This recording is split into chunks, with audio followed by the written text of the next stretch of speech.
Hello, everyone, and welcome to episode 76 of Scion of the Dark House, a Dungeons & Dragons 5th edition Gothic horror podcast. Because this is Gothic horror, there are going to be some subject matter that may come up to a line for some people, such as blood, gore, body horror, child endangerment, talk about abuse and trauma, and other such things. If something comes up to a line for you, please take a break. Your support means a lot to us, but so does your mental health.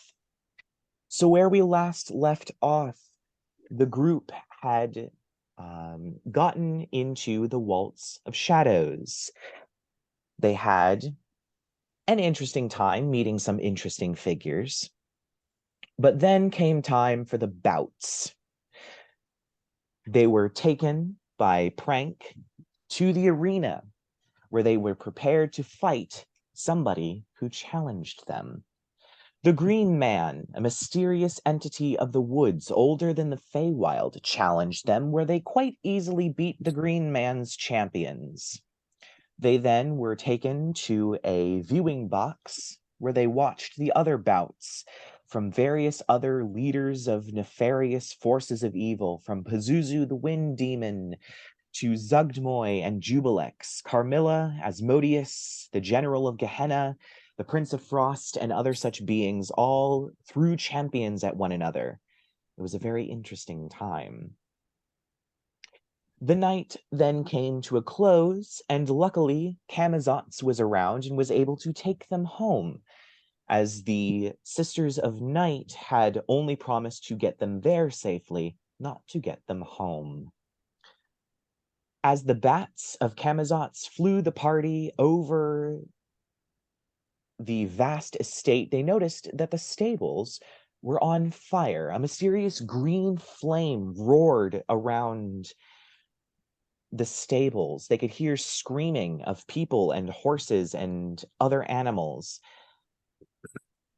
When they landed, they decided to go check it out and found nothing. It was as if the stables didn't actually burn, but there were no people there at all. They then decided that this was a tomorrow issue, and they were going to go to sleep, which they did. And we start with the sunrise, as I'm sure, Percy, you are up very early due to clerical habit. It seems like most people, with the exception of Lark, are either sleeping or really just want to take a day off. The Waltz was a lot. But being the de facto master of this house, seeing an entire complex on this property on fire, and then seeing everything gone, it's kind of a bit shocking and strange. Luckily, Lark is up, as I'm sure the Waltz has given you energy and invigorated you and made you excited, seeing as how you were able to please your queen, and she was very happy with your performance in the bout, as well as you met very interesting people who you were able to ally yourself with from the Waltz. And so the two of you are up as the rest of the party seems to be processing whatever the hell happened. So what would you all like to do?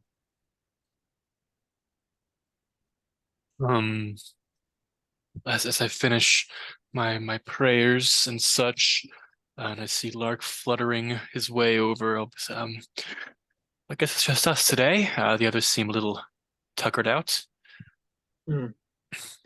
I I suppose so. I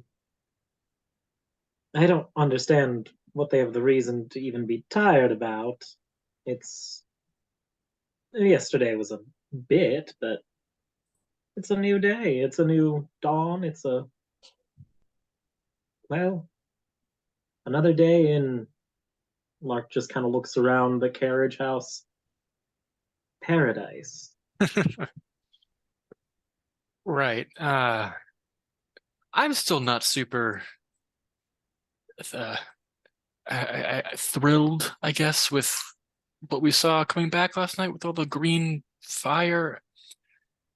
So I kind of want to take a peek back in the stables again.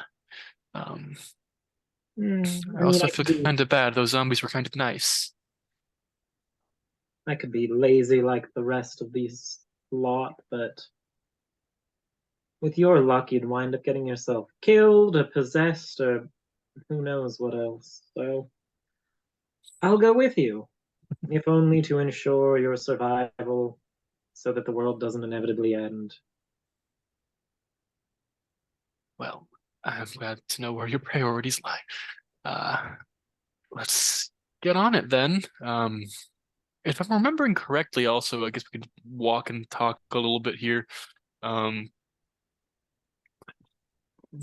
a lot of the creatures we've met here described some sort of green flash happening the night my family disappeared. Am I remembering that correctly, Spencer? Yes. Cool. Yes. The whole sky for miles around turned green. People went crazy. There was green lightning. A lot of things happened. So I'm not sure if this is related, but I don't know. Flames aren't normally green. Oh, they're not normally green here. No, they're normally orange. I suppose that checks from what I remember of Mortal Fire. Certainly seen Rerek blasting enough of it. True, true, true. It's particularly boring, though. You really should work on changing up the colors around here sometime. I'll get right on that. So yeah, we'll walk on down to the stables. Yeah, you make your way down, reaching the fork and turning towards the lake house. Walking along the shoreline of the lake where there is still the rotting corpses of bullywugs up on stakes and the mound where you buried most of them. You do notice, now that it's been quite some time, that there is a small garden of very familiar black thistle-like flowers growing in a very large patch on top of the mound. I just look at Lark. Like, you've got to be kidding me. It seemed just so wasteful to bury them all and not at least put them to use. I swear to God, if something like you crawls out of that, I am banishing it immediately. But would the banishment even work? Would their home be the Feywild or would their home be here? Well, I don't know. That's just gross and wrong and disrespectful to those poor frogs. The poor frogs who tried to elevate their queen to be a god herself, not worshipping your gods at all, and were summarily slaughtered by her when she was duped by. Lark just kind of stares off into the distance. Oh, yes. The children of the abomination that you and your cousin freed into the world again. Did I get all that right? Let's just go to the stables, okay? We don't need to point fingers. Oh, Percy, I love it when you dodge the hypocrisy. It is your mindset sometimes. It just makes you so much more enjoyable. Right. Okay. Well, don't do any more mass burial flowers again. I'm not even sure if I've done any since then. Maybe planting here or there. And really, Percy, it's for the best. Honestly, consider it an easy phone home. Oh wait, phones don't exist. Consider it an easy sending home for me to just wander over into the flowers and try to get Granther, the queen, on the line. Really, and we're helping you, aren't we?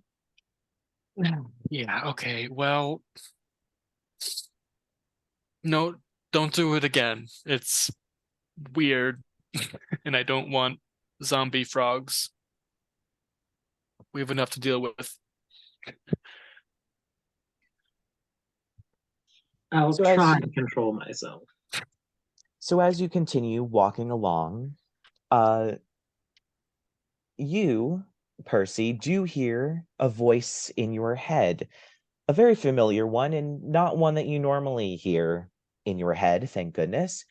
And it said, "Hey, it's Tavi.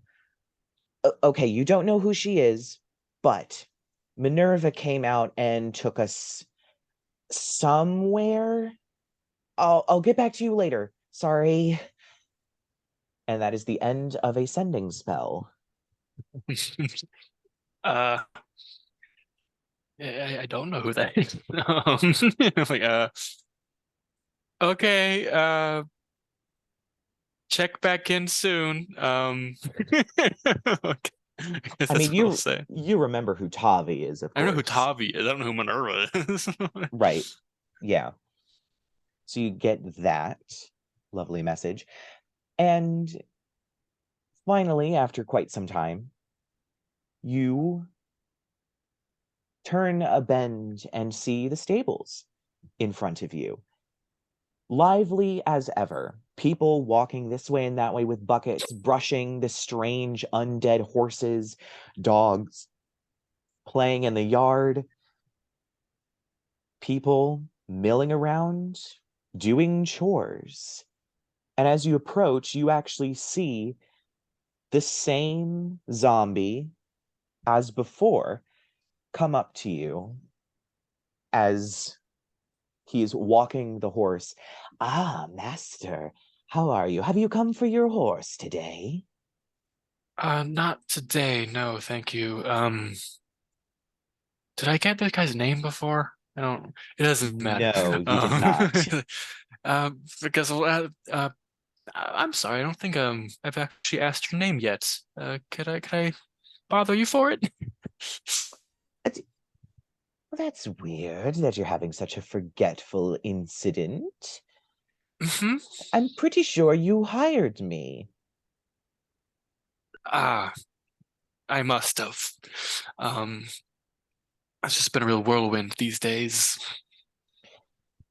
"Well, I'm Stable Master Levi Summers. Nice to meet you," he says very sarcastically, holding out his hand. I shake it up, of course. Apologies, Levi.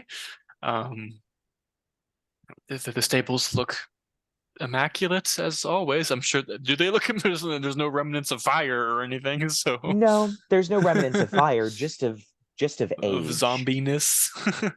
Yeah, just of age. Plaster's cracked, ivy is growing up the building, some of the planks have fallen down. It seems that they are unaware of the passage of time, but there is no burn marks at all. Okay.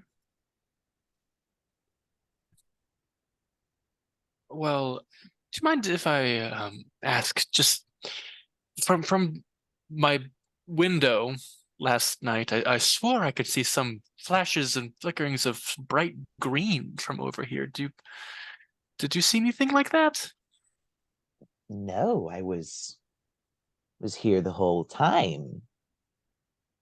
He definitely wasn't here last night, right?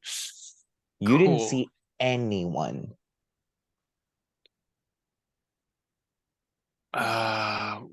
Right.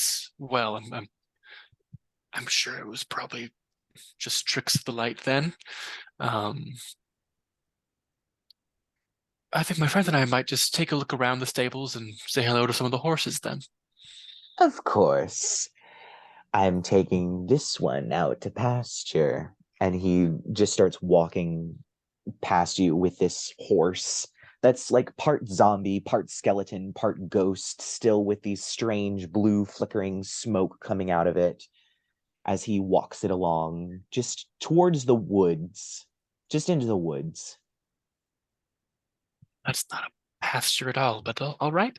I'm like, well, I just gonna look at Lark and I'm like, It. This is bizarre, I suppose. I mean, we've been here plenty of nights before. I guess we weren't at the stables at night, but Hmm. we've never seen anything like that. What happened last night? No, there.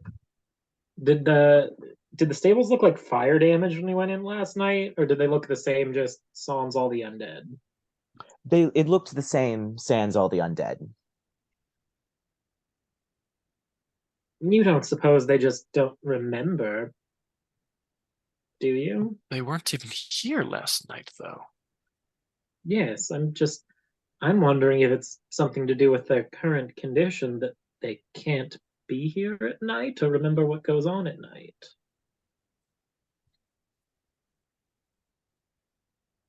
I Are there any other undead near us right now?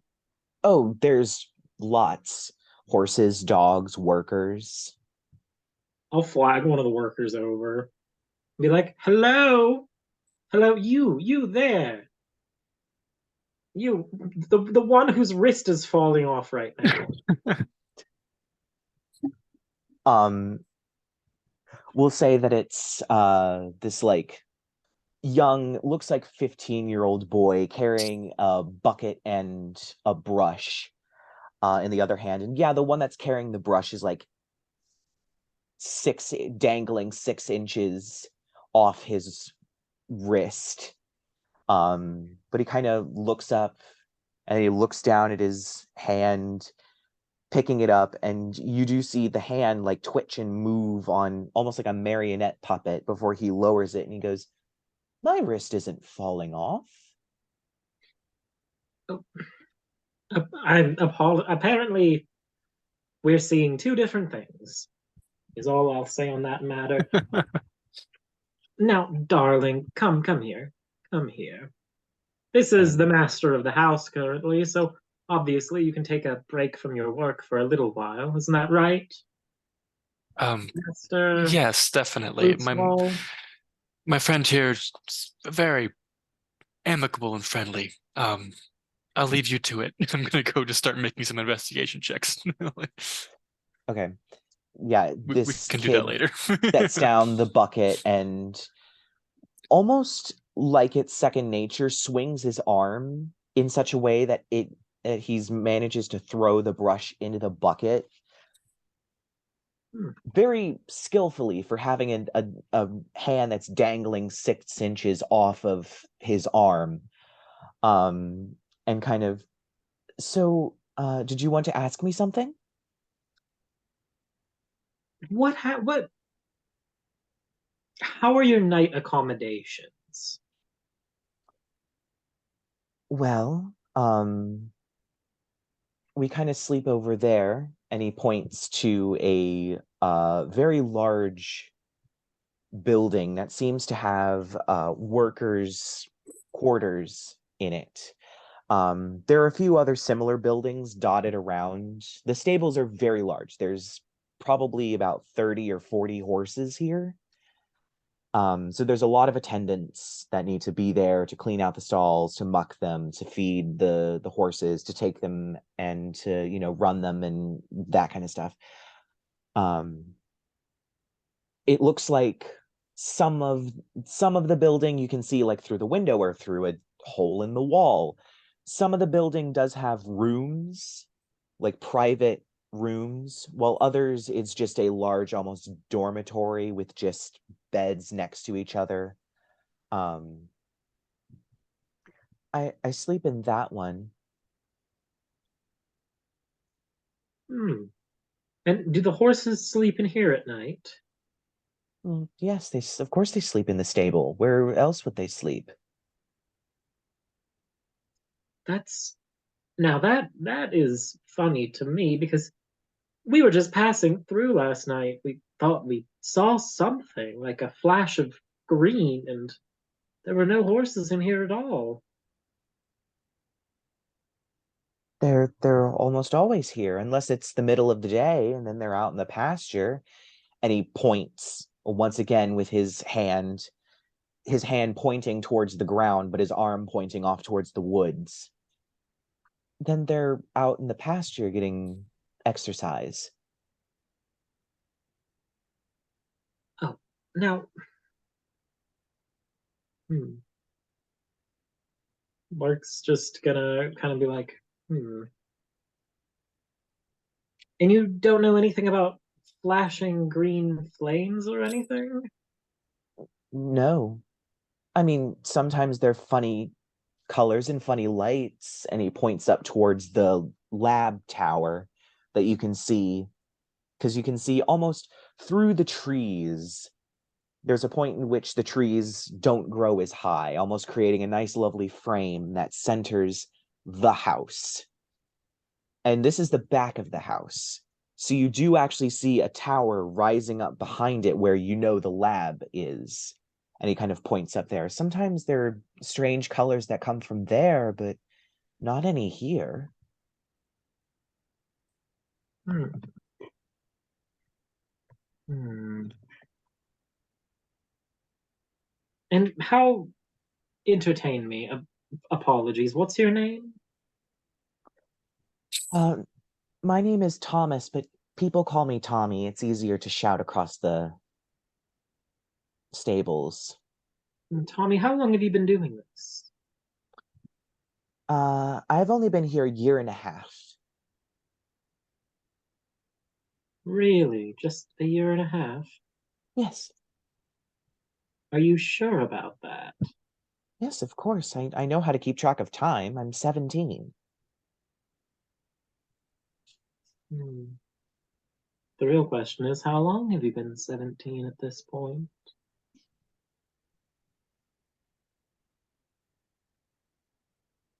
3 months. I've been 17 for 3 months. And everything around here looks normal to you, does it, Tommy? Are you seeing something else? Should I be worried? Are there invisible things? I'm gonna use minor illusion to just make a little version of how Tommy looks and be like, do you recognize this? How I see him, like as a Yeah, zombie falling apart. yeah. He looks horrified. Why would you why would you show me that? Who are you?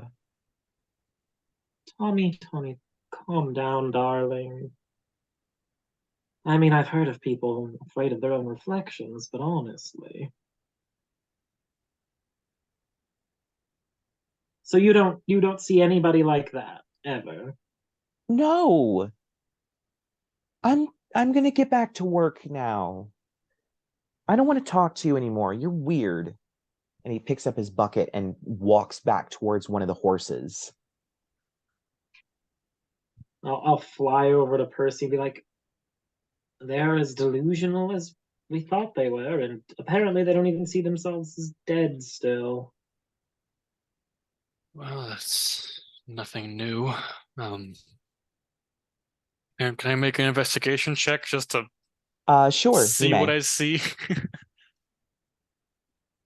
I mean, I'll give him the help action somehow. Cool. Being like, oh, look Well, I at got that! a natural 20 with the help. Ooh, And I'll guidance myself. of course. 24 plus. Where is my sheet? So 26. Natural 20 plus 6. Ooh.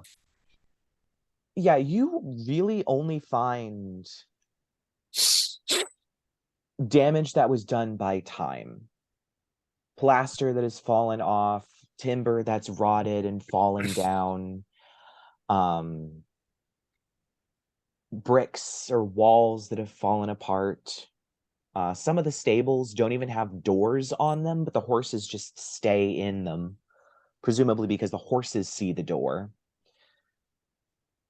There is no actual fire damage at all. You don't see it in any of the plaster. You don't see it. I mean, being around Rerek, you know what fire damage looks like. He is a walking fire hazard at any given point. So you know what fire damage looks like. Unless this is some sort of like otherworldly flame, which, I mean, it very well could be. It didn't Okay, actually damage the building. cool. Yeah, I can't find anything that's out of the ordinary. Um, So the real question is, does this happen every night, or was last night a special occasion? who's to say? I guess we could try a stakeout. Why don't we go see what happens when the horses go to pasture? I am a little curious about that. All right, let's go to the pasture. Which is just the woods. Yeah. Yeah, you walk off in the sort of area that was indicated as the pasture. You do see other workers beginning to lead horses off into the woods. Strangely, the actual workers themselves do actually walk around the trees as if they know that they're there. The horses, at least sometimes, actually pass through the trees like ghosts, almost becoming ghosts to pass through the trees and then re-solidifying, their bones and flesh reappearing, at least in the places that they were. You walk very far into this forest, and these workers kind of just, they walk across to a sort of a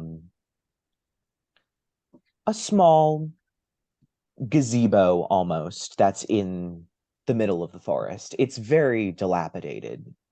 The roof is kind of sagging. There's a tree that's growing up through the floorboards, but they all kind of gathered there as they release the horses, and you watch as they seem to run back and forth between the trees as the workers all sit, and they seem to just talk about their wives or husbands, kids, friends, financial troubles, things that people just talk about when they have nothing else to talk about. It's very clear these people spend a lot of time with each other, to the point where they don't really have anything to talk about anymore. But they just sit and watch these horses run through the woods.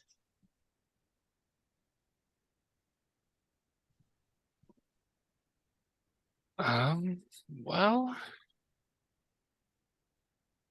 I mean, it's strange, but nothing out of the ordinary. I suppose not. Maybe we should ride a horse? Have we ridden one yet? I don't think we have. You have not.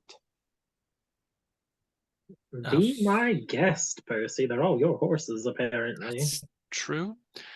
Yeah, I guess I'll go back to Stable Master Summers if I can see him in here somewhere.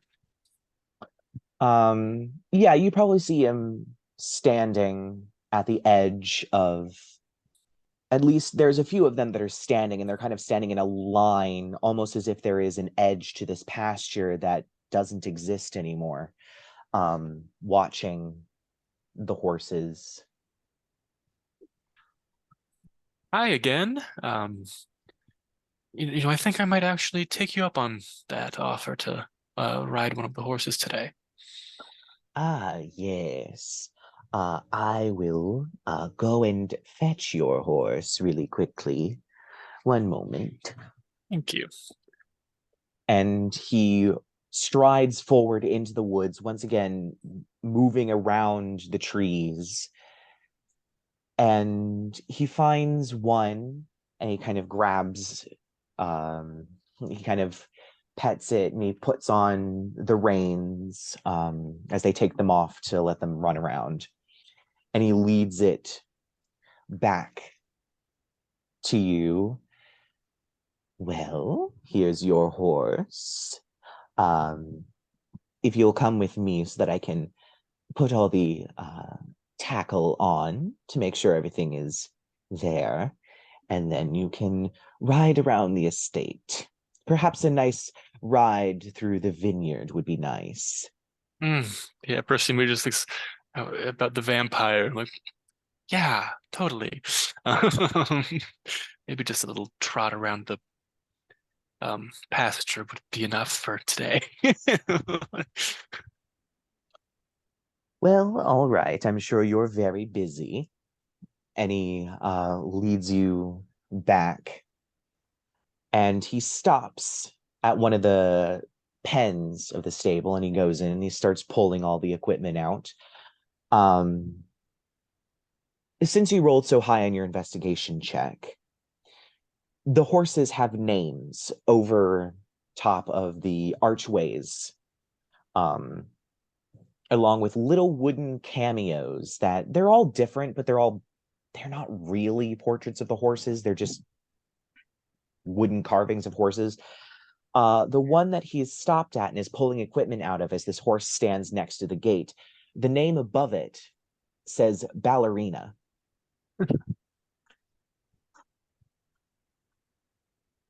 Cute. Oh, he read you like a book, Percy. Oh my God, Lark. What? Yeah, just go over there somewhere. I'm going to go ride ballerina. It's going to be great. Yeah, so he takes some time. It takes a while to get all the equipment Yeah. on, and he even pulls out like a stool. I know you don't ride her as much as you probably should, so you might have a little trouble getting on. And he puts down the stool next to Ballerina. Yeah, I think Percy's maybe ridden a horse like once before. You just hear Lark in the background be like, the last thing Percy rode was about 6 feet tall and worked for the Gravediggers Guild. Ha ha. All right. I'm not.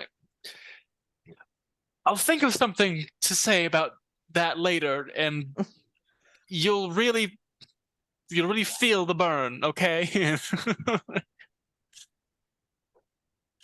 Yeah. So yeah, you with the help of the stool managed to get on the horse.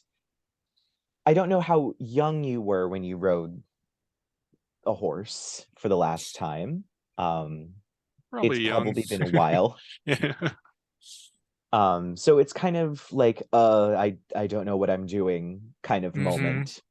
Like, Um yes, the bridle. And I'm like grabbing something because I don't know what a bridle. Colton, me, doesn't know what a bridle is. So I'm like, this is a horse word. Yeah, there we go. um well, all right. I'll let you just make sure she's back by sundown, of course. And he pats Ballerina on the butt, and Ballerina just starts trotting away. Oh geez. Oh, here we go. Before they speed off, Lark's just gonna like fly alongside and be like, is your soul leaving your body, Percy?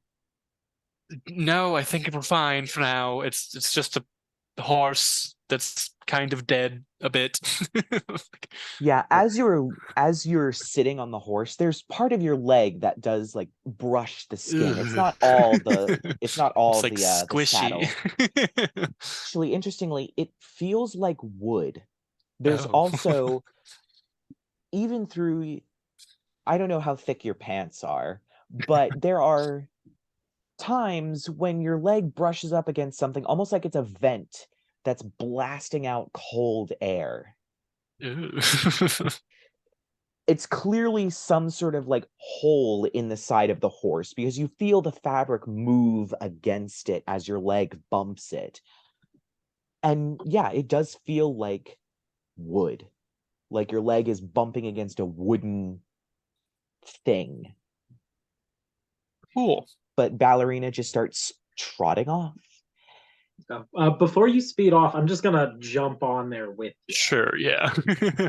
There's just suddenly like the weight of Lark behind you with his like arms wrapping, I don't know, around your neck or around your waist, and it's just like, oh, I suppose this will function. Um, all right. Well, Ballerina, where do you want to go? I'm just gonna, if I can, just kind of let Ballerina go where she will. Yeah. So, interestingly, she does react almost as if she is a like pre-programmed automaton.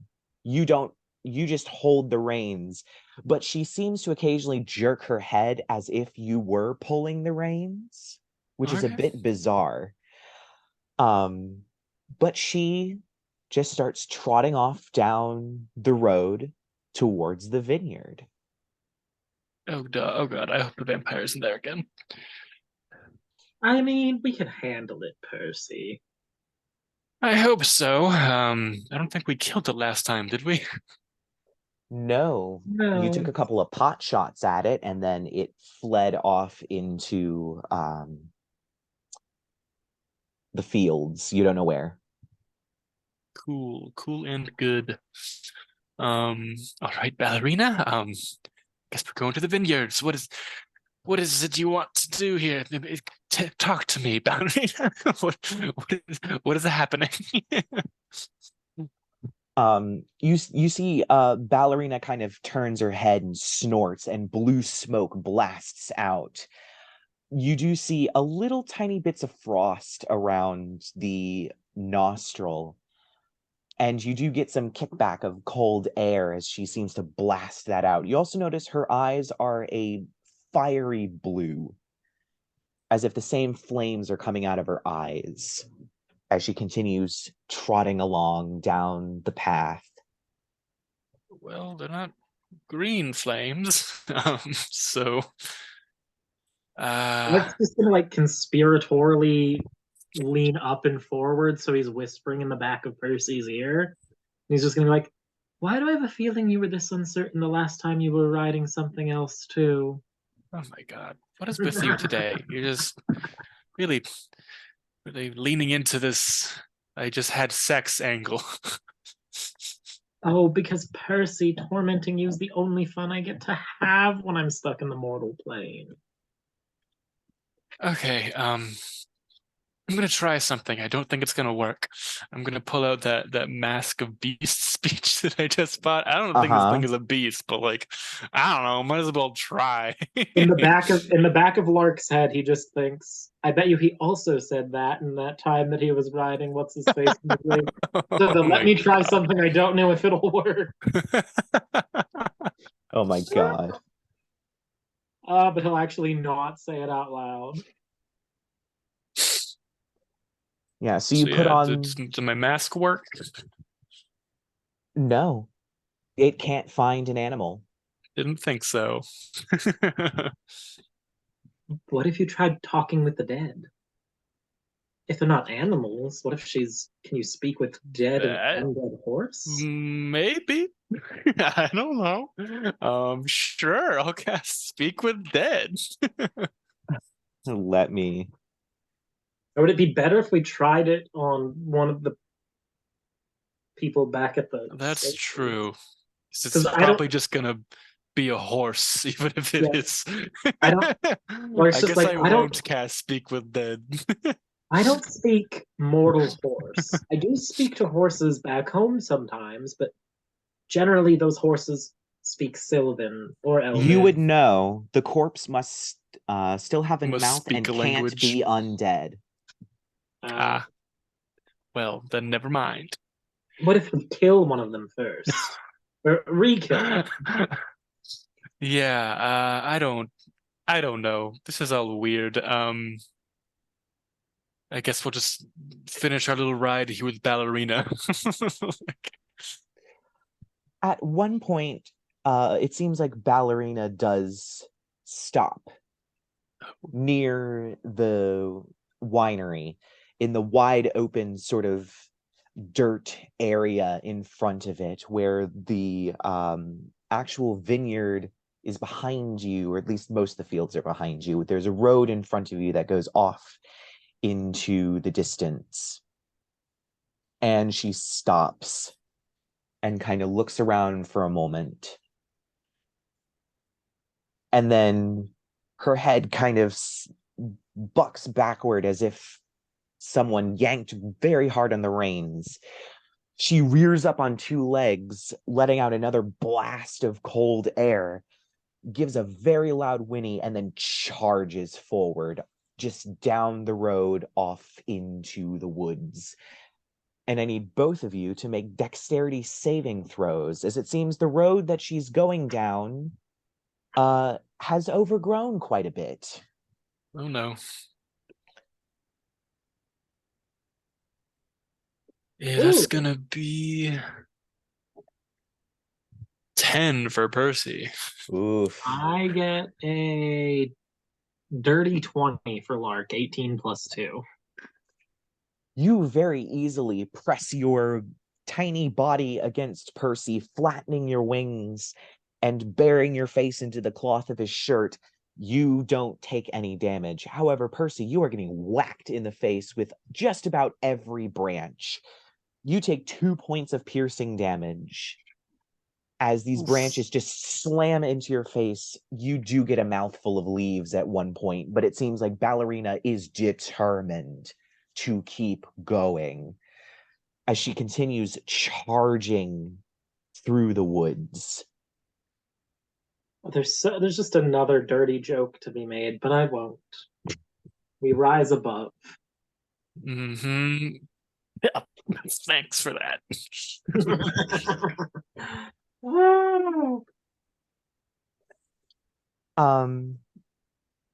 She keeps charging through the woods. It's getting darker. There is more of these branches that are beginning to hang low, and I need you all to make another dexterity saving throw. Oh! Okay, that is Percy kind gets of an 11. I rolled with the same die and got the 18 again. And that's weird, but yeah, 18 plus 2 is 20. Rainbow die. Coming in clutch. You keep clinging very tightly against Percy, using him as a meat shield.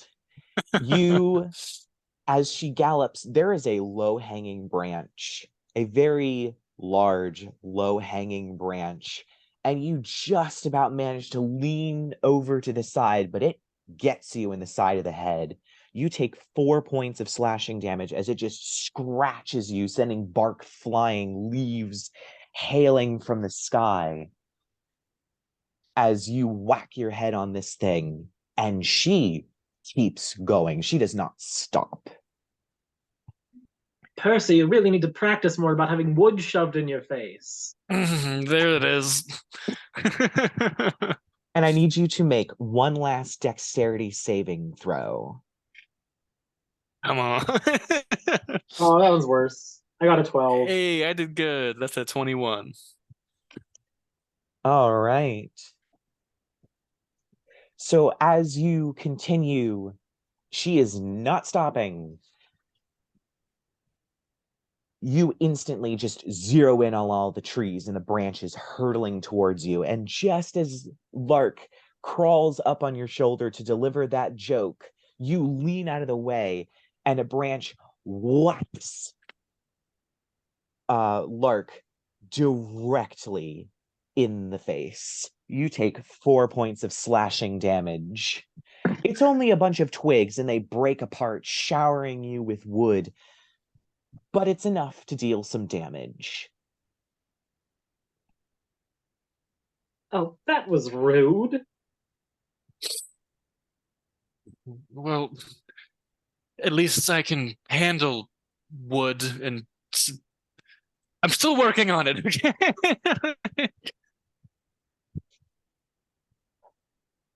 And at this point, suddenly, the tree line gives way. And it is a vast, open, gray wasteland. Rocks come up in very sharp angles. There appears to be a road as you are galloping, and you look up at the sky. It is dark with swirling clouds. And off in the distance, you see a very large tree. And you recognize this tree. You sailed by it on the river Styx. You're not in Kansas anymore. You're in the Shadowfell. As Ballerina keeps full tilt charging. So the horses can go to the Shadowfell. Why did it take us to the Shadowfell?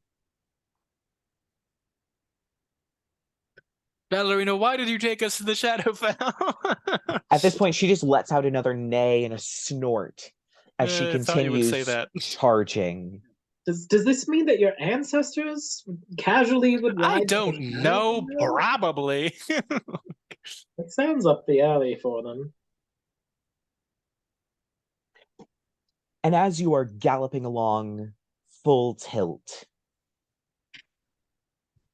you definitely, you know what? I know technically Ballerina is undead. However, you know what? No, it wouldn't be that one. Make an insight check, both of you. Hey, I'm Good at kind of those. good at those. Woo! I got a nat 20 before my Dang. modifier. And I don't got have a good 17. wisdom, but I'm proficient in it. So 24. Dang. You got to read people to know people. You get the sense that Ballerina before, when she was running through the woods, and even for a good amount of time that she was running in the Shadowfell, she was just running because she was told to. Now she's running because she's afraid. She's afraid of something. What are you afraid of, girl? Like she's gonna, and is she running us towards the tree? She has the road kind of turned, and the tree is not off to your right, but it's going to be when you eventually get closer to it. It's not on the road. She isn't galloping towards the tree.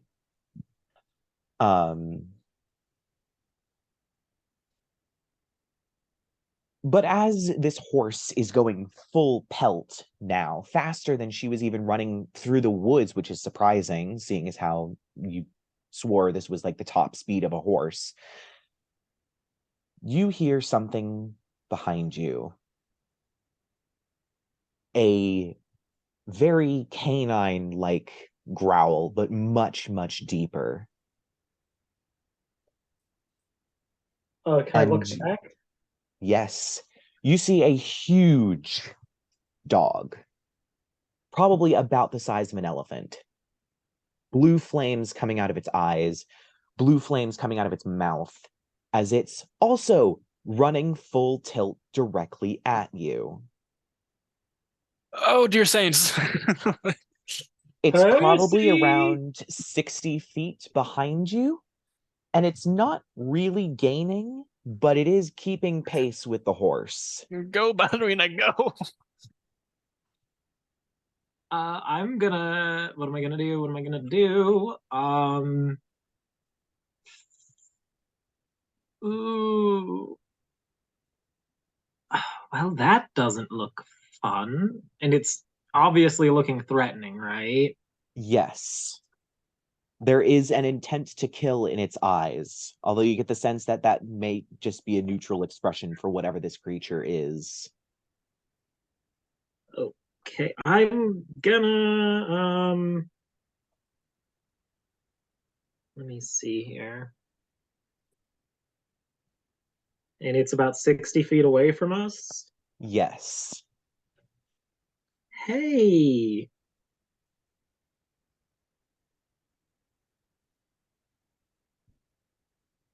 I'm gonna just be like, I'm gonna try. I'm gonna I guess mutter in Sylvan for a minute, looking back and be like, one hand is just grabbing like death vice onto Percy's shoulder so I don't fall. And then with the other one, I'm just gonna like motion back or just grab onto what do you call it? My Bloodwell vial, and I'm gonna cast banishment on it. So can I get a charisma saving throw? It's not very charismatic.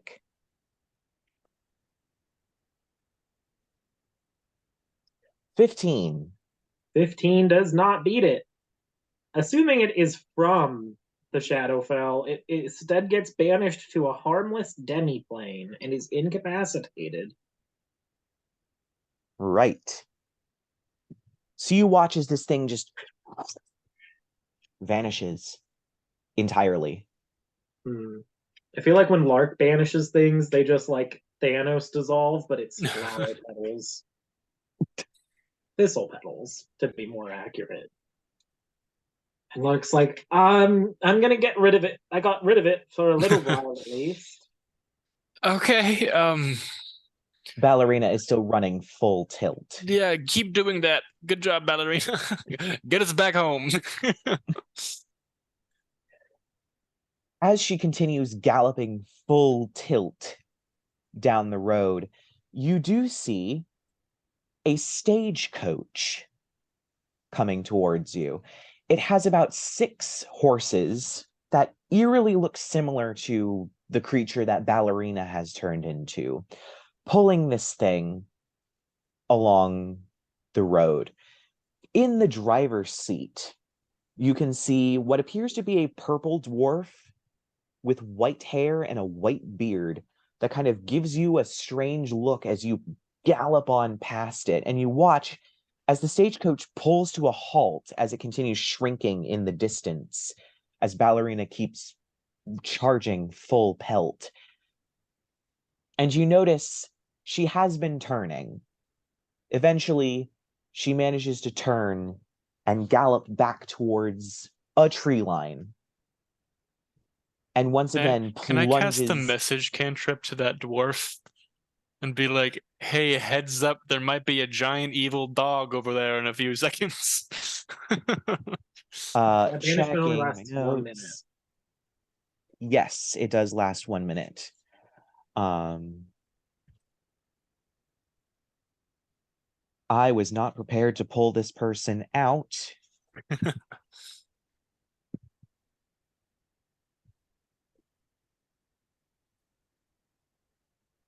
You hear in your head from the message, actually, no, you wouldn't hear anything. Because it only works at 120 feet, and you are gone by the time he would get a chance to respond. So you all gallop back into the tree line, and once again, I'm going to have to ask for dexterity saving throw. It's a 17. Ooh, I got a 9. Still looking over your shoulder, Lark, knowing that at some point, in fact, right now, your spell will end. It only lasts a minute. It has ended. It has not been banished fully. It is native to the Shadowfell. You can feel that. More twigs scratch the back of your head, and you take 3 points of slashing damage. Percy, you are unharmed as you manage to duck and weave between these branches. You notice the color begins to return. It's still Gothian and gray, but it's not bleak black and white film gray anymore. You have most likely passed back into the material plane. And once again, dexterity saving throw. Ooh, 7. Also a 7. The both of you breathe a sigh of relief as a branch swipes you both in the face for 4 points of slashing damage, and both of you get a mouthful of wet leaves. How much? Ballerina, this might be the last ride we have for a while. How many points of slashing damage? 4. Okay. You're taking a lot of damage from these trees. They are very nasty. And once more, one more dexterity saving throw as through the trees you begin to see light and the vineyard. 16. 15.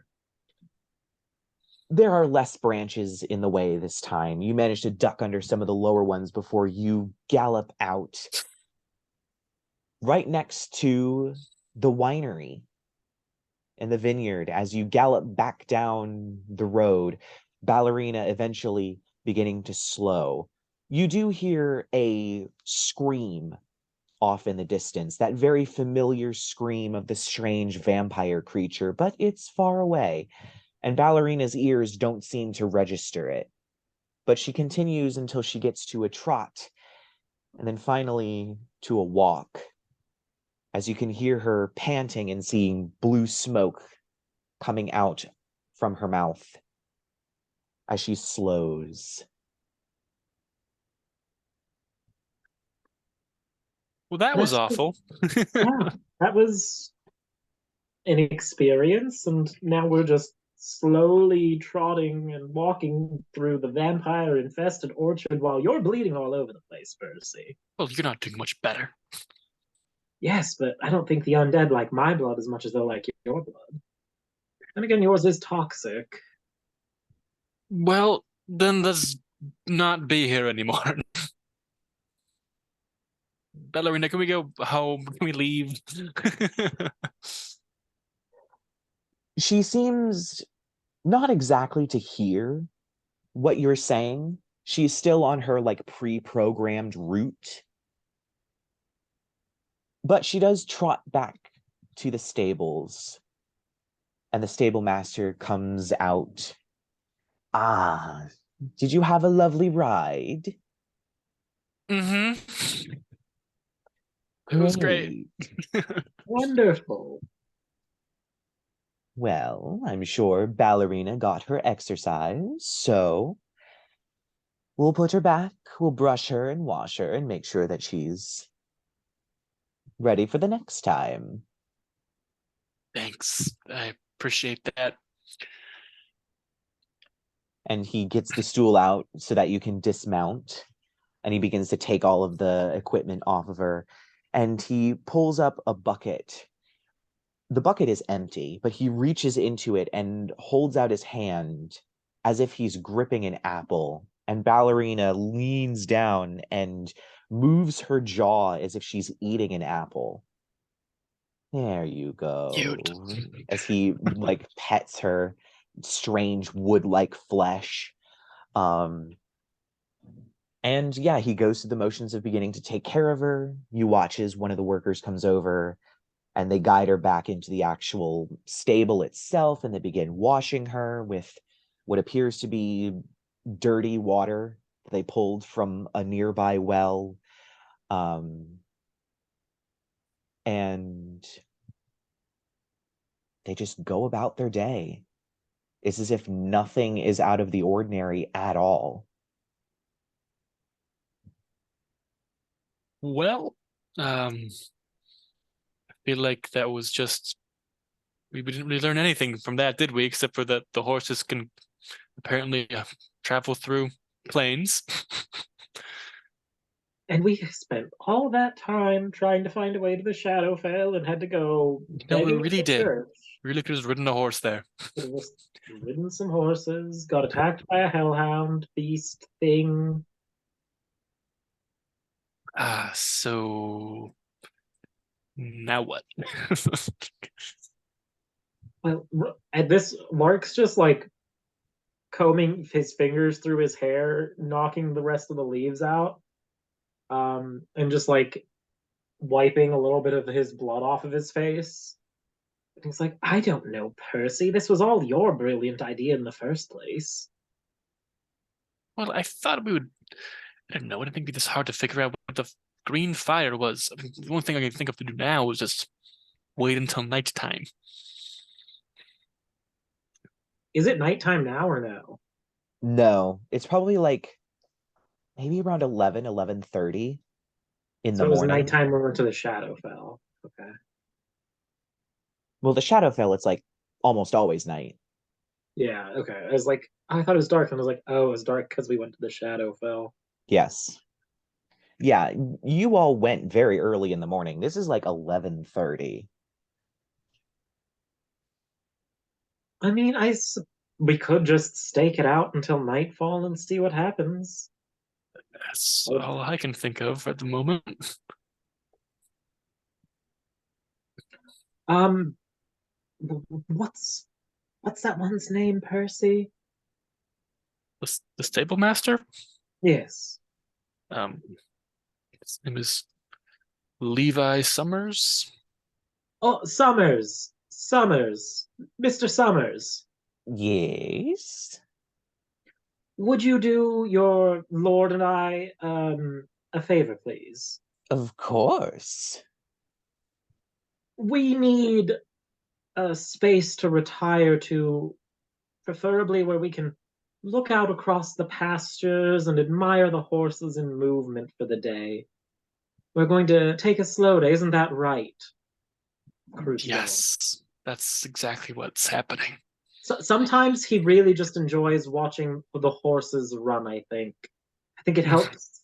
It helps with, the things going on in his head. Very, very busy man up there, let me tell you. Yes, I am well aware of how busy all of them are. Well, of course, there's always the gazebo at the edge of the pasture. I can get the workers to find another place to sit down. They don't really mind sitting under the trees or in the trees, but perhaps the gazebo might be a good place to sit for a while, at least until we bring the horses back in. There's no need to tell them to leave. We can just make some new friends. All right, well, if you insist, I assume you can find your way there. Yes, thank you. So, yeah, I guess we'll just go chill there. The gazebo? I'll do a create food and water, and we can just have a little snack. I'll prestidigitate to make sure that it's not Seasoning. completely flavorless. Mhm. Yeah, Except so we're you gonna make make your. Percy's food taste like faces. Oh my god. I'm kidding. I mean, you would know what they taste like. Yeah, but for Lark, they probably taste different than for a human. Right, yeah. Different taste buds, different reasons why you eat flesh, the usual. Right.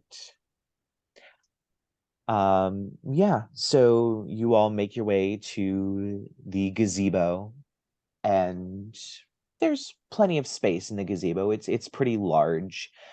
Um, and there's probably only about 5 or 6 workers in there at the moment. Some of them are looking out onto the pasture, leaning over the railing, just watching. Others are sitting on the benches that are in there, just relaxing, waiting. We'll just engage in some small talk. We don't need to role play it, I guess, but it's not going to be anything interesting. But Right, yeah. Oh yeah. I'll do my best to like off put these workers and just charm them, I guess. I'll just be like, yes, tell me all about your fruitful, completely meaningful lives. Yeah, you do get a lot of information. They're willing to share if you're willing to ask. They seem to have no issues with sharing their lives. Despite their complaining, they do seem to like the lives that they live. They work hard, but they have loving families, kids, husbands, wives, or partners that they go back to. One of them might be taking care of a parent who is ill.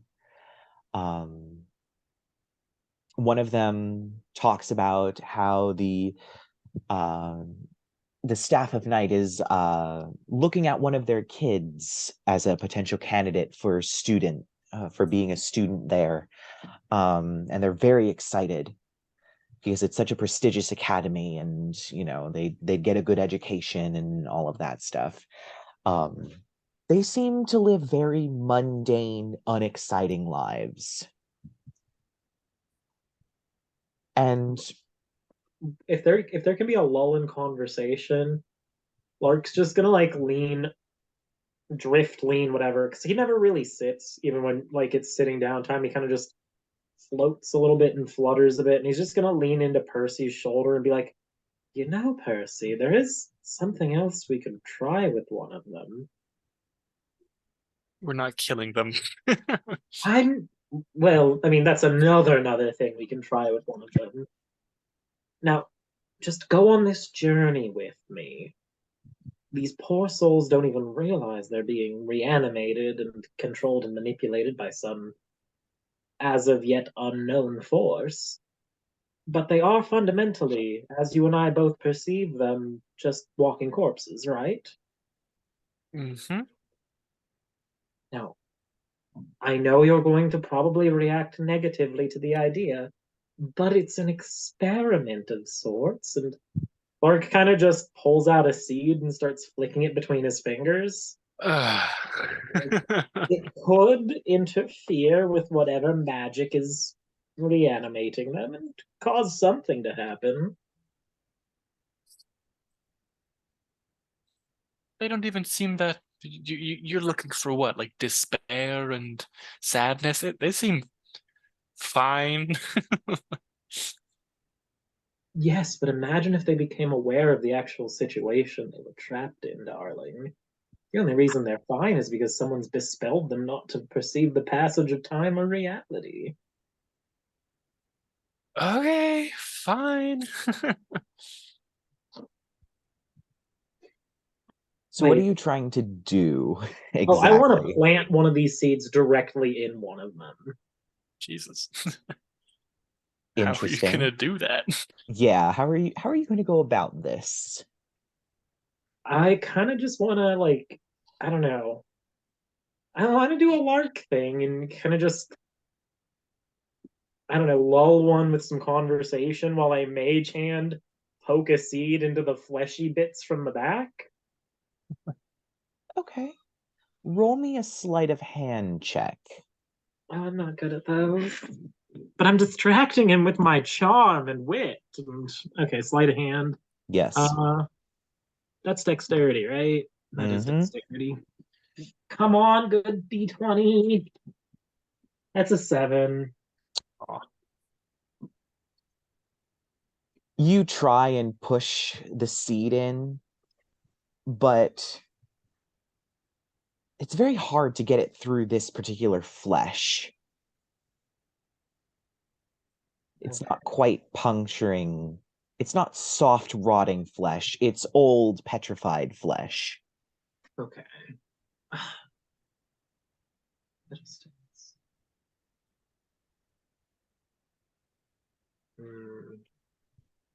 What if we got one to eat one? That could work Guess too. that would work. I don't know, can I trick one of the, or not trick, but I guess trick. I want to try convincing one of them, like, I'll go to whichever one, I don't know. I'm gonna just try to convince one of them to eat the seed and be like, I don't know if we're gonna do that. Well, we great have for the food with us. future. We can just offer them some of the food. Also true. But will they eat the food is the question. You don't know if you don't try. Would you workers like some food? Well, I mean, if you're willing to share, we have our, and they pull out, like, one of them pulls out like a bag that's clearly empty and moldy and kind of holds it up. It's like, we bring lunch every day, but if you're willing to provide food, we won't say no. We're willing. Yeah, consider this a bonus for good work. Isn't that right, Master Kruetzwald? Yeah, So I don't know if they also know of him as that's Percy. right. Oh, but here, first, um, for whichever one of you has done the best job today, an extra seasoning. And I'm just gonna sprinkle a couple of seeds on like a bun or something. And then like mage hand it over to one of them, whichever one is like the gold star worker of the day. There's kind of a little bit of discussion. You do also notice that they don't like try and claim it for themselves. They try and give it to other people. One of them is like, I mean, if it's, I mean, you like, what did you say? You put it on a bun? Yeah, it's like a sweet roll. Did Percy make sweet rolls?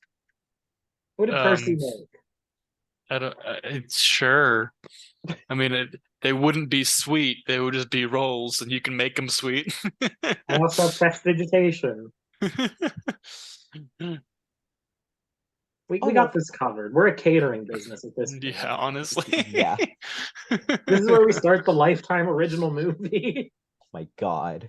Two struggling business partners in a zombie-filled world trying to introduce the joy of sweets. Yeah, so one of them is like, hey, Frank, you like sweet rolls. And then the other one's like, oh, well, I mean, yeah, but also, I mean, come on, you got to take care of your mom. I'm sure you deserve that. And they just kind of pass it around until finally, one of them will just say, Stacy, who has kind of a curly sort of bob and wears a very thick apron. Finally, it lands on her, and everyone's like, yeah, Stacy, you should get it. And she's like, okay. And she takes it, and the workers, they do actually eat the food. Some of them, because they don't have like flesh in certain parts, the food kind of just falls out the bottom of them. But they do actually eat the food. They don't just like mime it or, like go, oh, we don't need to eat. It's very clear they still believe they need to eat. They just believe they have food with them, even though they very clearly don't.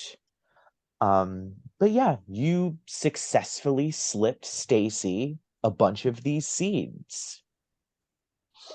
Man, I'm gonna just druid craft while she's eating them. While I can see them, I just want to like germinate them to get them to grow a little faster. Yeah, you kind of cast Druidcraft. It does latch on. You find it hard to push to cause them to grow. They still do begin to grow, but you get the feeling there's not enough of whatever this thing needs here in this environment. It's probably not going to last very long. Hardy of plants as they are, depriving them of the most vital ingredient of their survival, they don't last long. Hmm. So if they're not gonna last long,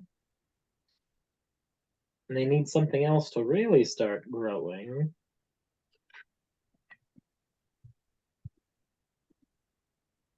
Let me see here. Oh, let's try. I want to see how this spell works and see if this will, reason wise, maybe interfere with whatever's going on in her head. I don't know. I don't know if that'll work or not. I'm thinking about throwing Intellect Fortress on her and seeing if Oh, it disrupts whatever's going on in her head. what book is Intellect Fortress in? That's It's from from Tasha's, isn't it? Cautions. Yep. For the duration, you or one willing creature you can see within range has resistance to psychic damage, as well as advantage on intelligence, wisdom, and charisma saving throws. So it's like a mental shield. Right. I'm just wondering if that could like interrupt whatever's going on in her head or not.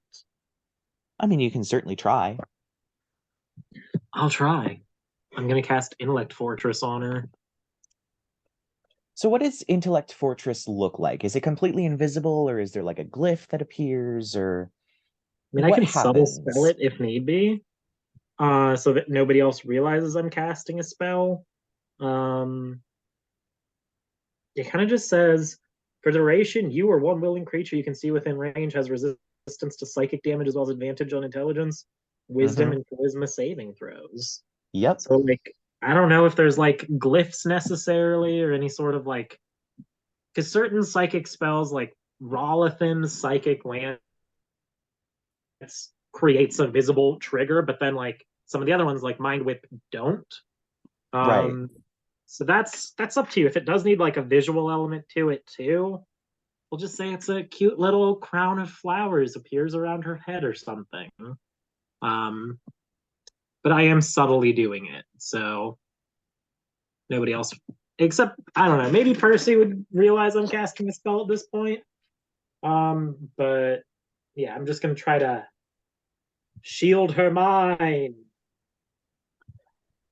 All We'll right. see what happens. I will say until we settle on something specific that the air kind of has a little bit of a slight greenish rainbow shimmer to it around her head for a little bit. Nothing seems to change. We You know the had spell took Rerek. hold. Remember last time we were here, didn't Rerek use his magic eyes and there wasn't really anything on them besides like necromancy? Yeah. Right. I was just Okay. wondering if maybe someone was sending signals from far off Yeah. and that could interrupt it or to disrupt the flow of the spell at all. It does not seem to. Well, it was a good effort. Yeah, Lark's just gonna kind of drift back over to Percy and be like, I don't think it's gonna work. Well, we're just sort of throwing things at the wall at this point. True, true. They're not tortured enough for the seeds to thrive. If only I could convince them about how meaningless all of this is and the horror of their own existence. If only. Um, See, Percy, you're really starting to get me. well, joke's on you, I was being sarcastic. Oh, Got you. darling. Someone's been taking notes. I'm Just so a little. proud. So I guess we'll just wait until nightfall, the many, many hours that it takes. Yeah. I'm It gonna drop Intellect Fortress, obviously, because I think it only lasts right. as it is anyway. Yeah, it did last like a super short period of time, somewhere between 10 minutes and an hour, I forget. And I just looked it up. But anyway, yeah. 1 hour. Knew it was something like that. Yeah. They eventually, as the sun begins to set, or at least as set as it appears in Gothia with its constant cloudy gray skies, they start to lead the horses back. And you, of course, follow, assuming. They put them all back in the stables. They begin to brush them and feed them and do the various other things that they do with horses. After a while, when all of that work is done, and it's probably around 8 o'clock at night, they light lanterns as the sun begins to go down and it begins to fully become night. They begin to gather in the dormitories. Some of them begin to play cards. Some of them pull out books, as tattered as they are. Some of them only having covers, some of them not having covers, and begin to read. Some of them do other things, like their laundry or take a walk. And things begin to really wind down. Late into the evening, as the lamps all begin to burn low, it looks like Tommy gets up and walks outside across the wide dirt patch to the sort of kitchen area that they have where they are able to prepare meals and they store food, not only for the horses, but for people. He has a cup in his hand and he opens up one of the containers, dips it inside, pulls it out. It's empty, of course, the liquid being long since gone, and begins to drink from it as he walks out into the middle of this wide area. And then he stops. You can see it's almost as if he were some sort of animal. It's almost like his ears prick up as he kind of looks around, listening. Another person comes to the door, and they seem to also look around, listening. And then a green streak hurtles from nowhere, and Tommy quickly pulls his hand away as it splatters flames across the ground, green flames. And Tommy lifts up his arm, and for the first time, you can see in his eyes, he realizes that his hand has been detached from his arm, and he screams. Other people come running out as more of this green flame seems to come down, burning the roofs. Tommy just gets slammed with something, catching on fire, flying and breaking apart almost. The flames burning individual pieces. Horses buck and kick at invisible doors before getting out and lighting on fire. The whole thing becomes this horrifying tableau of green flames, zombies running and screaming before they're disintegrated completely. And within the course of about 5 minutes of absolute terror, the green flames eventually go out, and there is not a single living creature except for you two standing in the stable. And the strange thing was, you didn't feel any heat from this fire. Things came close to you, but the fire didn't leap over onto you. You felt nothing. You were completely safe the whole time, and yet these people seemed to burn to death, and their bodies burnt, and the ash vanished, whether scattered to the wind or not. So while the fire was still there, I'm going to try using mold earth or shape water to see if I can put it out at all on one of them Okay. before they like fully disintegrate. I just want to see if this fire is real, like here and impacting everything around us, or if it's just like a horrible Groundhog Day loop. So I'm going to try to put the fire out with either some shaped water from like the nasty well or some mold earth. I'm just going to water or earth bend and try to stamp out the fire on one of them. Yeah, you try this several times. It seems the flames lick across the water or lick across the earth that you try and throw at them, still burning, and eventually the body just disintegrates. I'll just look over at Percy and be like, I think we know what happens every night now. Yeah, that was disturbing. What do you want to bet that this is what happened the last night all of these souls were still alive? Yeah, I think that's probably a pretty safe assumption. Oh, they're reliving their last day alive each passing day. Yep.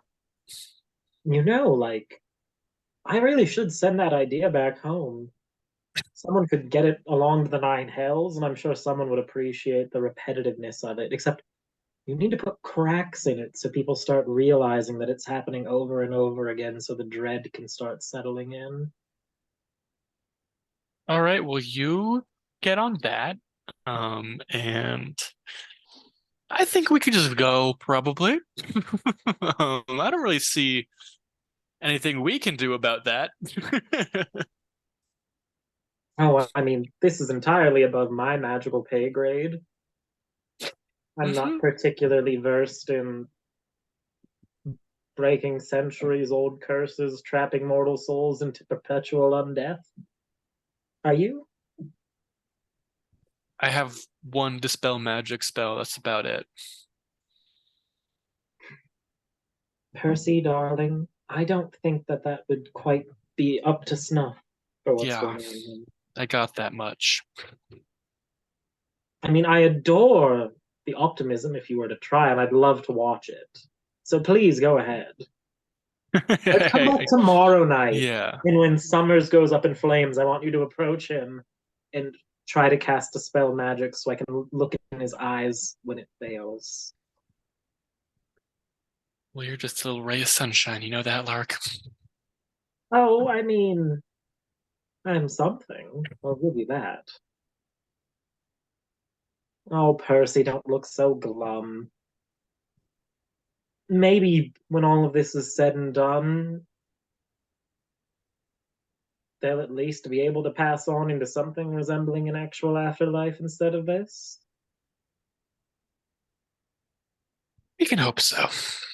Now, I, for one, think that it should involve going to the Feywild, because, yet again, more preferable to the hellhound-ridden Shadowfell that nearly ate your horse today, and who knows if they'd wind up in the Nine Hells anyway, but I mean, I would always advocate for that anyway. Oh, come on, let's go. You look Yeah. like you could use a nap. Yeah, I could. You have these bags under your eyes. They're there most of the time, to be frank. Thanks. At first, I thought it was this broody thing that you were trying to go for, but then you never used them to attract any of your potential mates like Svetlana. I'm just gonna start walking. Now, I suppose that means, oh, what's his name? The Gravedigger. He must have liked those bags under your eyes. Can we just not right now? Just I'm tired and I just witnessed a Percy. horrible event. I mean, he was an improvement over the last person we know that you were physically intimate with, which presumably was Edward, right? So what if it was? Lark just like grits his teeth and breathes in like, oh darling. He'll just be like, and he seemed like a barrel of fun in bed from the handful of instances that I've encountered him. A real Lothario. Or I don't know.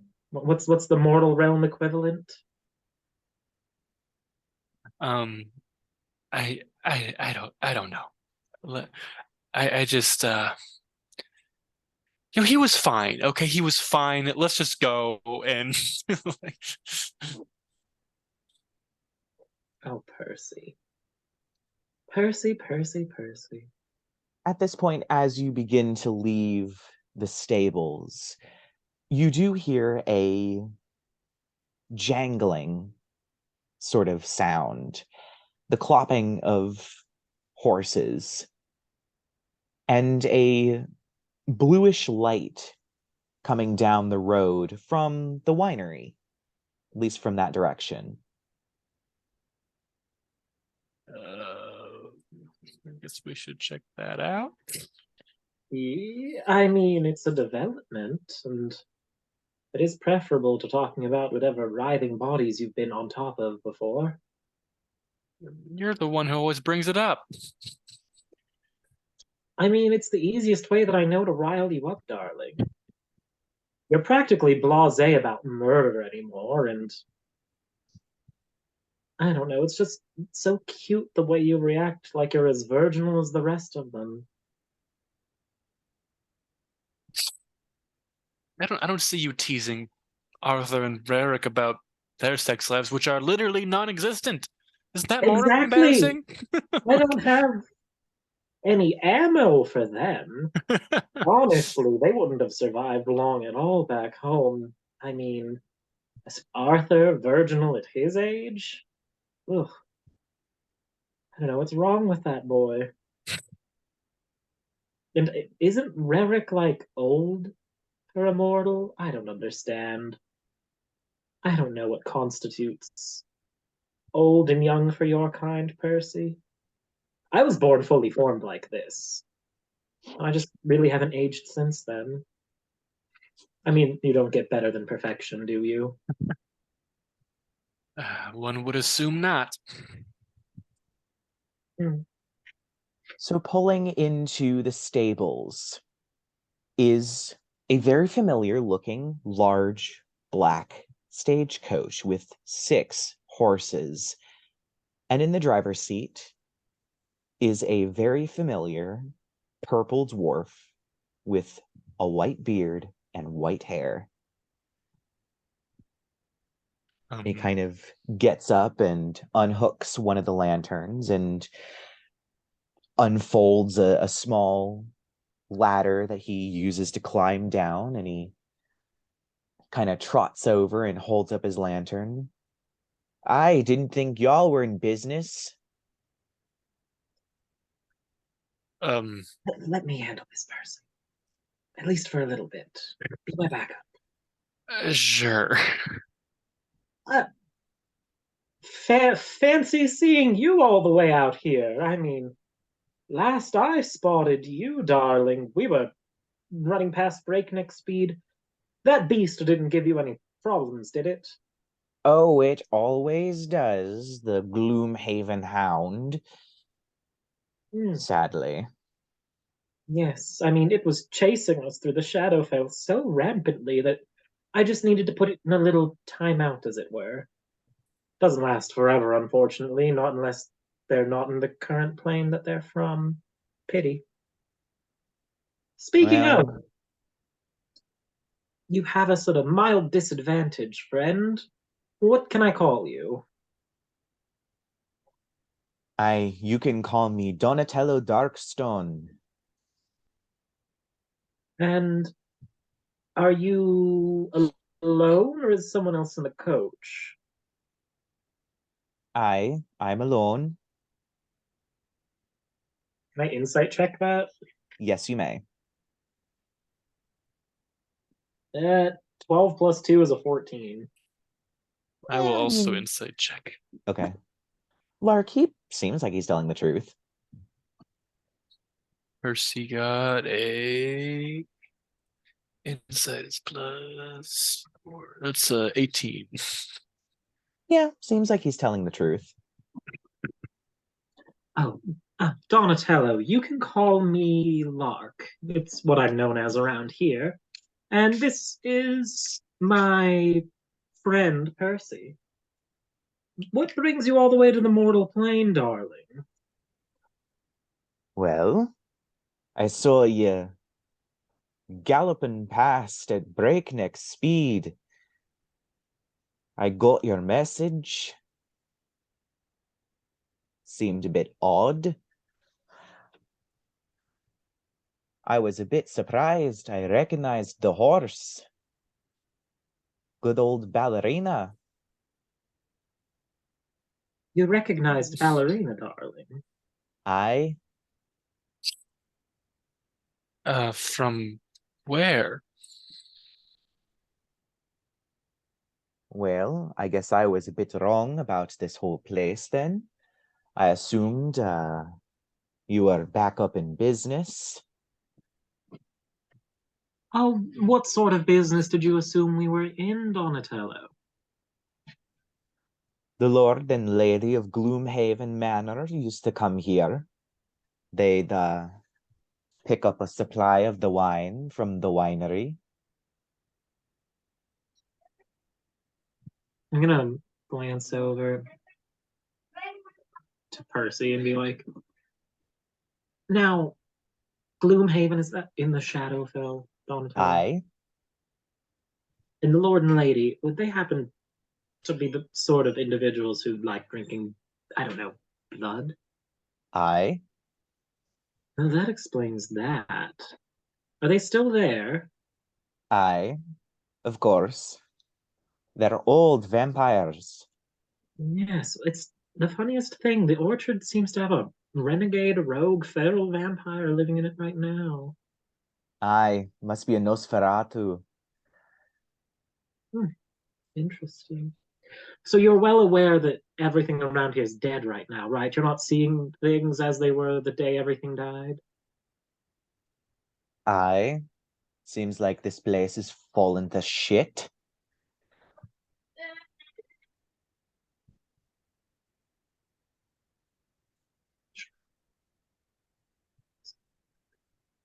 Um, I'll look over towards Percy and be like, is there anything you want me to ask him specifically, Percy? Or do you want to ask him something? Um, did you did you fetch the wine for this lord and lady? Aye, I'm their driver. Ah, and so would this have been about 400 years ago or so? Perhaps. When you live as long as I do, and as my lord and lady do, you kinda lose track of time. It's such a fickle thing, isn't it? Aye, I mean, And I barely understand how the mortals get anything done with how fast they all seem to die. aye. and what exactly did um the I'm assuming you did business with the Lord and Lady Kruetzwald? Aye. Um, what exactly did they receive in payment for their wine? Well, sometimes we let them use our library, the books and things. Sometimes we gave them gold. The Lord and Lady Gloomhaven have a lot of gold. They did specifically ask to for them to fund an expedition to find a place. I was surprised it even existed. All I remember is it was called the Edge of Madness.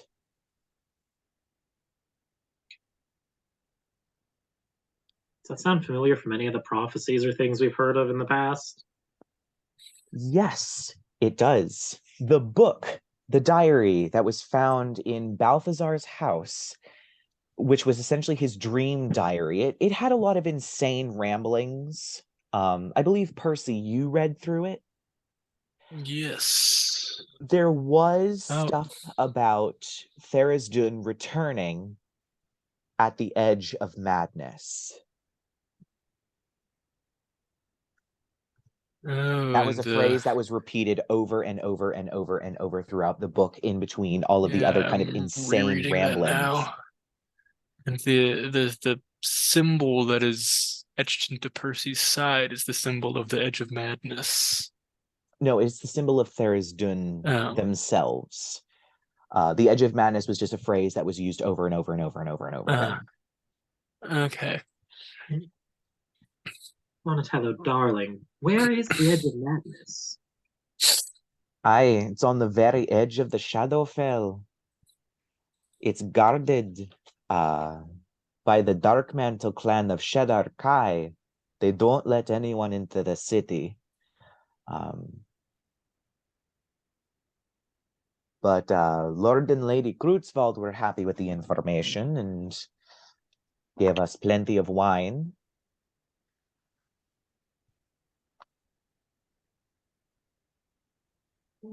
Great. Well, I'm afraid we're not exactly in business at the moment, but I mean, there's some old casks of wine back at the vineyard. I don't know if 400-year-old blood wine is a good thing or a bad thing. What is it, Donatello? We'll have to crack open a bottle and see. well, why don't you can take a cask or two back, as a show of goodwill from what remains of the Kruetzwald family?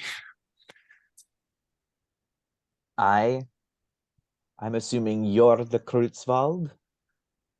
That would be me, yes. You got the Queen's gift. nose. Didn't know we had a nose, but great. Be warned, there might be. We killed the blood monster in the basement, didn't we? Or is it sort of like it's always Yes. there situation? So it should be good. Should be good in there. This place has a lot of problems since I've inherited it. I can see that.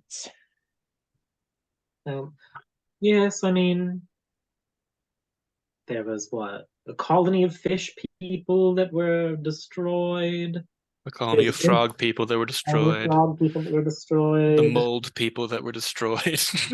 Mold people that survived. And there's also, darling, don't go near the gardens. There's a bit of an uptight, interdimensional plant monster who wants to put everything in order there.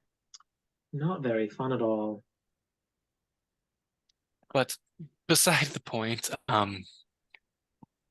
perhaps at a later date, myself and my compatriots might have the ear of your lord and lady.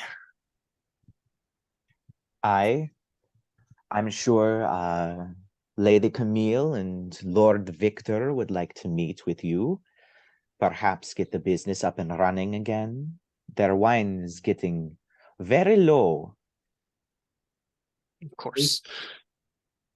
We do have friends in high and low places as of late, so adding another to the mix wouldn't hurt, I suppose. Definitely. So please help yourself to some wine. I might reach out to you again at some point soon. Aye, sounds good. I'll go see if I can scrounge up some old wine, see if it's any good. Well, be careful of that. What did you call her? Nosferatu? Aye. Tricky little son of a bitch. She ran off before we could deal with her. Like, she attacked and then immediately ran screaming. Aye, they tend to do that. Also, beware of their vomit. They like to spew quite a bit of blood on everything. Oh, didn't she do that to you, Percy? I think that was Arthur. No, was it me? It was me. Everyone, literally, the way I remember it, everybody but Lark got too Yeah, I close think to her, that's what so she happened. vomited on everyone.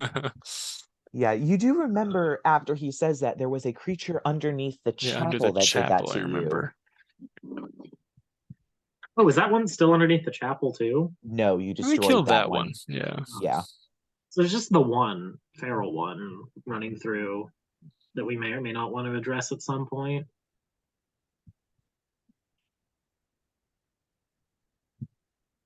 Aye, well, you should probably get some sleep. I know people here tend to like the daytime. We do. Yep. Well, it was lovely meeting you. As much of a surprise as it was. We'll be in touch. Aye. And he just climbs up back into the carriage and pulls forward down the road a little bit before finding a nice wide bend to make a kind of U-turn and come back and go back towards the winery. And you watch as the blue light of the lanterns bobbing in the night as it descends back into the darkness. Somehow, your ancestors having a trade partnership with a pair of ancient vampire lords is maybe not even in the top 5 most No, it's surprising definitely things that we learned. one of the more benign things I've heard so far, but they could potentially be helpful. It's maybe the only time one of my ancestors did something that could benefit us at the moment.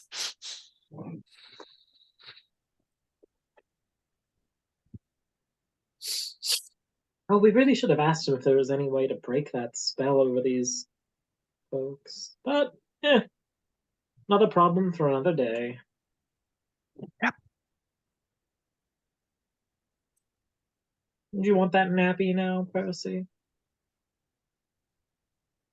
Yeah, why don't we get to bed? So you head back along the long and winding path, back past the sinking lake house and back to the actual house itself, where it seems like the only person who is up at the moment seems to be Arthur, sitting in one of the chairs that was not destroyed the last time you all attacked everything in the carriage house. Just sitting in the chair, having fallen asleep with his flask still in his hand. They have a fire up and going in the fireplace that is beginning to die down, but otherwise it seems rather quiet.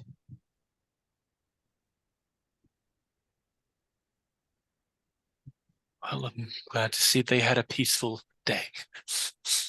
I'm surprised there's not more of your cousin's vomit all over the place. Give it some time. Ah, I don't. It's been a while since it's just been the two of us. You have a point there, Percy. We started off just you nursing me back to health and went from there, and here we are, trying to prevent the, I don't know, an apocalypse, the apocalypse. How often is your world at the brink of complete destruction and I can't claim to know. This is sort of making me suspicious it's happened maybe many times already. I mean, I suppose at least it could be worse. It could be less competent people trying to stop it. I look over at my cousin and drunken friends and like, yeah, could be worse. Oh, Percy, I don't even judge them as hard as you do sometimes. No, you're right. Then again, I think you're all beneath me in the first place, so what's the point of judging? You're right, but I thought we were getting somewhere. Oh, we're getting plenty far, Percy. You're the most interesting of the lot. Cursed blood kills nigh unkillable things just by being exposed to them. Child of prophecy. Darling, you're delectable. You just don't give yourself enough credit. If there's bags out from underneath your eyes, you might even be something approaching pretty. That might be the nicest thing you've ever said to me, Lark. Be careful, though, Percy. The prettiest faces always taste the best. And there it is. I think on that note, I'm gonna go to bed. Good night. Why am I saying good night, Percy? We sleep in the same room. We don't have to right now, I don't think. The Queen's orders were pretty clear. I'm supposed to keep you alive, darling. And Mm. given how many, there's at least been what, 1, 2 occasions where something has tried to kill you in your sleep. It has happened a number of times at this point. So yes, I'm going to be on you like a fly on glue paper, or a child drawn to a hag's gingerbread cottage. Oh boy, how I can't wait.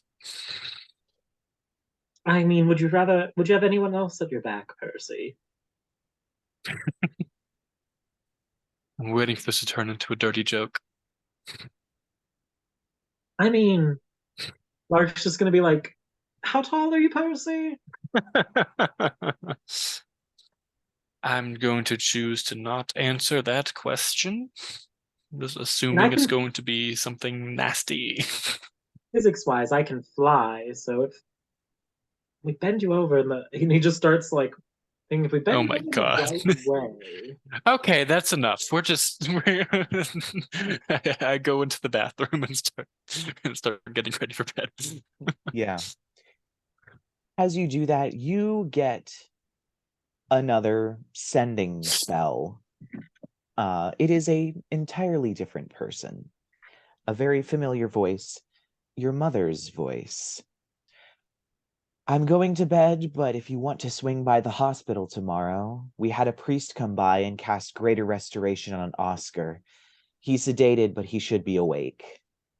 Oh, it will definitely be there. Thank you for letting us know. And that seems to be the end of the sending spell. Is there any other thing that either of you would like to do before you finally take your long rest? No. I don't really have anything else to do. All right. And you all nod off and go to sleep. But the night isn't as peaceful as you might want it to be. As much as you would want a quiet night, it's definitely not quiet. Lark, you once again get a vision of panic looking out through her eyes as she flies through the woods again, screaming, clawing at branches and trees, not attacking anything this time, but definitely still on the run.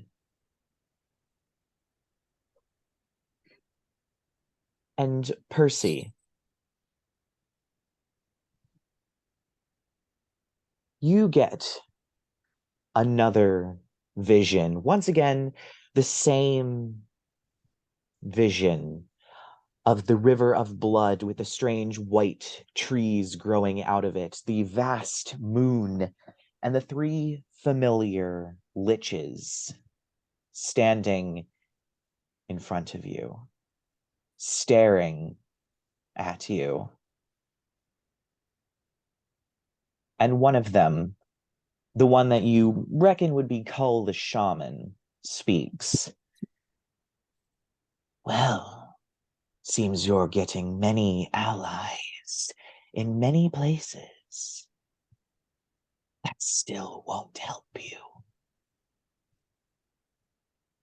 We are closer than ever. And we are coming to the end of this at breakneck pace. You can't stop us.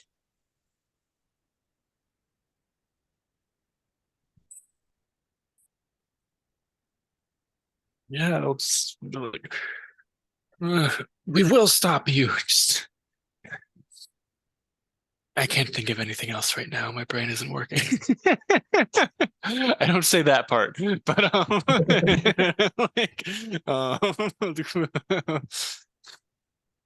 was like, we're forming a strong army to take you on. You won't win. We will save the world. Really? You think you're saving the world? Why save it when you can remake it? Make it better than it was before. Well, if remaking involves ruining the lives of everyone who lives on it, I do have a bit of an issue with that. A small price to pay. Things are moving that you cannot stop. I'm sure you've seen it before. Your dear sister. It seems whatever is set in motion is not stopping anytime soon. You stay away from my sister. She isn't going to be a part of whatever this is. She will be. Things have already begun changing. I know. The regalia is now together. All pieces are close. As well as other things have been happening. Even though she fights it, she'll come to us in the end. And he holds up.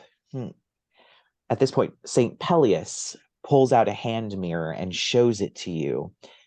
And you see, sleeping in a bed, is Hammy. Underneath a very badly sewn quilt, in the very familiar sort of ramshackle arrangement, you can see other family members of his in the background. They don't have a lot of money.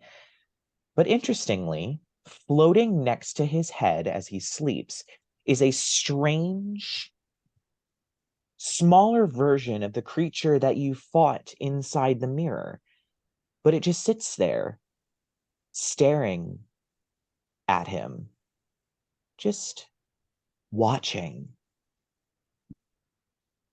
And Hammy rolls over onto his other side, facing away from the mirror, and the creature floats back, but still just sits there and watches with its one eye trained directly on Hammy. And then St. Peleus puts the mirror away. Another gift from his patron, your sister.